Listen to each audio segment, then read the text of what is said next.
বেদানাটা আর লেবুটা কেটে দেখি কেমন হয়েছে। মোবাইলটা ধরো একটু, জলটা বয়ে হতে লাগে। আগে লেবুটা কাটি, তাই মাথার দিকটা কাটা আগে মানে রস করতে হয় না। এই এই মা পিসগুলো শিখে গেছে গো। এই তো হবে হবে হবে হবে না, রস হবে না? হবে না মোটামুটি দেখো তো। হ্যাঁ, আর এমনি লেবু খুব মিষ্টি।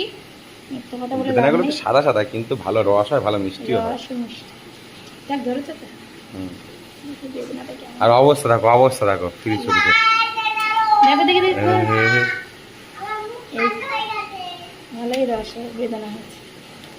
বেদানা সব ছাড়ানো হয়ে গেছে। এবার এটাকে আমি একটুখানি রস করে নেবো। রস ছাড়া খায় না বাবু আমার। এমনি যদি দিই, ছাড়িয়ে কেটে দিই, তাও হবে না, ওনাকে রস করে দিতে হবে। শুধু আপেলটাই একটু যা একটু খায়, তা আবার খোসা ছাড়িয়ে দিতে হয়, নাহলে খাবে না। এই দেখো রস হয়েছে, অনেকটাই হয়েছে, বড় বাটি বলে ওরকম লাগছে। আর দানা হেভি পাতলা বেদানার, এই যে দানাগুলো ভিতরে রস প্রচুর হয় আর মিষ্টি। বেদানাও যেমন মিষ্টি, লেবুটাও আর একটু থাকলে মনে হয় বেশি মিষ্টি হতো। এখনো কচি, হ্যাঁ কচি রয়েছে লেবুটা, এখনো অনেক কচি। নাহলে পাকলে প্রচণ্ড মিষ্টি, এটা হালকা মিষ্টি হয়েছে। দুটো মিক্স করে দিয়েছে এর মধ্যে।